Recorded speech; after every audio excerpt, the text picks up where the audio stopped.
Dans cette vidéo, nous allons faire quelques rappels sur le calcul littéral.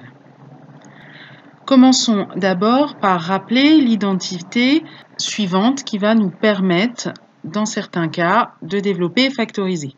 K facteur de A plus B, c'est égal à K fois A plus K fois B. On dit qu'on distribue le nombre K sur chacun des termes de la somme.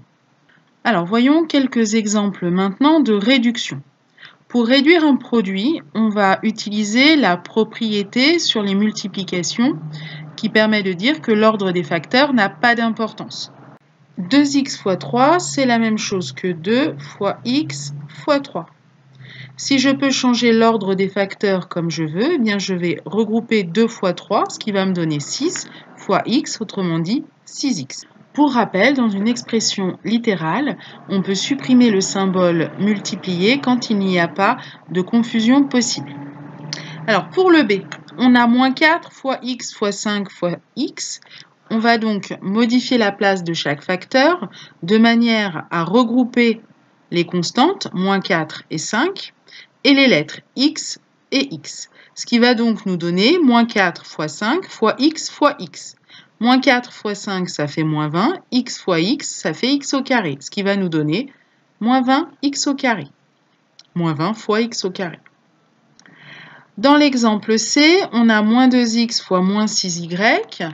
Donc, c'est la même chose que moins 2 fois x fois moins 6 fois y.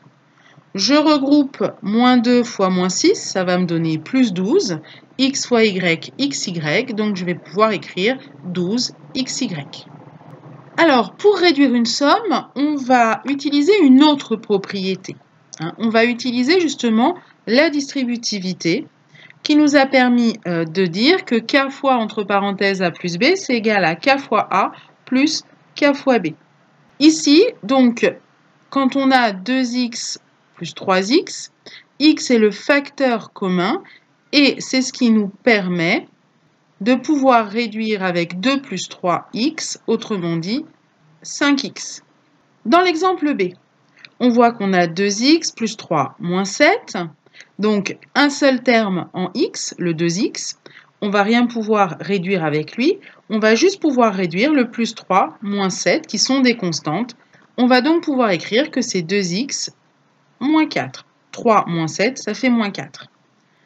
Alors, pour celui-là, on voit qu'on a des termes en x au carré, on a des termes en x et on a des constantes. Vous avez remarqué qu'à chaque fois que j'ai entouré les termes, j'ai entouré aussi le signe qui précédait le terme, puisqu'il faut vraiment voir moins 4x au carré de manière à pouvoir bien additionner avec le bon signe. Alors, les termes en x au carré, on a 3x au carré moins 4x au carré. Par la distributivité, on va pouvoir faire 3 moins 4, ce qui va nous donner moins 1x au carré.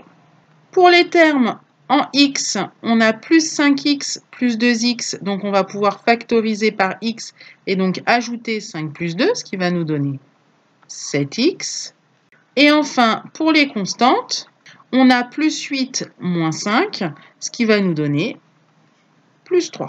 Donc, ce calcul, quand on veut réduire à une somme où il va y avoir différents types de termes, des termes en x au carré, des termes en x et des constantes, on va aller regrouper les termes en fonction de leur type. Donc, les termes en x au carré se réduisent ensemble, les termes en x se réduisent ensemble et les termes en constante se réduisent ensemble.